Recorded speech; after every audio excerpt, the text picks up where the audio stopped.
दोस्तों, दुनिया में उड़ने वाले हर परिंदे के दो ही पर होते हैं, लेकिन हर परिंदा एक जितनी बुलंदी पर नहीं उड़ सकता, क्योंकि कौन सा परिंदा कितनी ऊंचाई तक उड़ेगा ये पर नहीं, परिंदे का एटीट्यूड तय करता है। कुछ परिंदे सारी जिंदगी एक दरख्त से दूसरे दरख्त तक उड़ने में लगा देते हैं।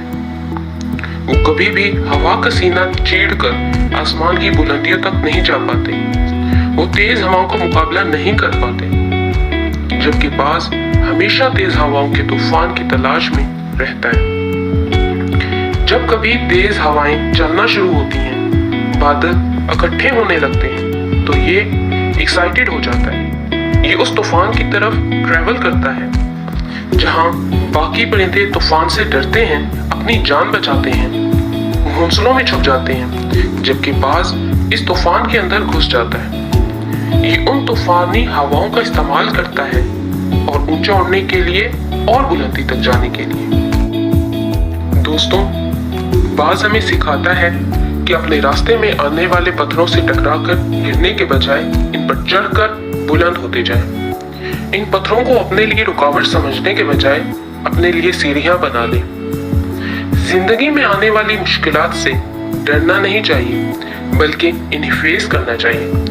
ये मुश्किलात तो आपको कुछ सिखाने के लिए आती हैं, आपको और बुलंद करने के लिए आती हैं, और यही बात बाज को पता है, जिसकी वजह से ये परिंदों का राजा कहलाता है।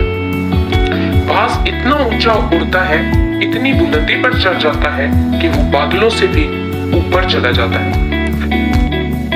दोस्तों, बाज हमें ये सिखाता है कि जिंदगी में जो तूफान आते हैं, जो तकलीफें आती हैं, आजमाइशें आती हैं, इनको वेलकम कहना चाहिए, क्योंकि वो हमें मजबूत बनाने के लिए आती हैं। जिंदगी में आने वाले तूफानों की वजह से हम बुलंदियों पर जा सकते हैं। इसीलिए अपनी जिंदगी में आने वाली मुश्किलात से छुपने के बजाय, इनसे बचने के बजाय इनका सामना करें। अपने आप को इतना मजबूत कर लें कि जिंदगी की मुश्किलें और लोगों के मनफी रवैये आपका कुछ न बिगाड़ सकें। दोस्तों, एक बाज की उम्र 70 साल के करीब होती है।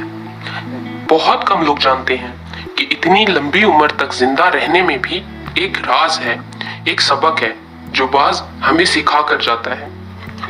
दोस्तों, बाज जब 40 साल का होता है तो उसकी चोंच टेढ़ी हो जाती है, पंजों के नाखून घिस जाते हैं, इसके पर इंतहाई भारी होकर इसके सीने के साथ लग जाते हैं, जिसकी वजह से इसे उड़ान भरने और शिकार करने में भी दुश्वारी का सामना करना पड़ता है।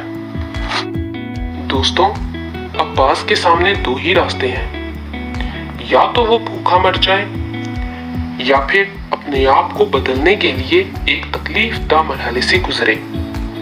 और बाज मुश्किल रास्ता चूज करता है। वो एक ऊंची पहाड़ी पर चला जाता है और अपनी चोंच को पत्थरों पर मार मार कर तोड़ देता है, और फिर इंतजार करता है नई चोंच निकलने का। वो भूखा प्यासा रहता है। जब नई चोंच निकलती है तो ये उसके साथ अपने पंजों के घिसे हुए नाखून उखाड़ देता है।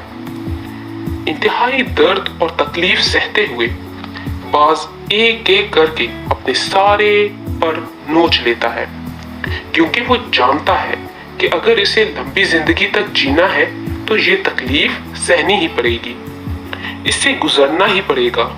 और फिर ये वहां इंतजार करता है नए नाखूनों के निकलने का, परों के उगने का, और इस तरह बाज ये तकलीफ उठाने के बाद एक तरह से नया जन्म लेता है और मजीद 30 साल तक जिंदा रह पाता है। दोस्तों, बाज हमें ये सिखाता है कि एक अच्छी और बेहतर जिंदगी गुजारने के लिए अपनी जिंदगी को बदलना बहुत जरूरी है, चाहे इसके लिए हमें कितनी भी जद्दोजहद करनी पड़े। इसी तरह हमें भी बाज की तरह अपनी जिंदगी से माजी की बुरी यादों और सारी बुरी आदतों को उखाड़ फेंकना है।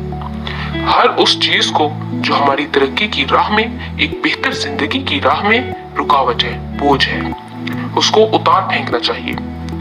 अपने आप को बदल कर ही हम एक बेहतर जिंदगी गुजार सकते हैं।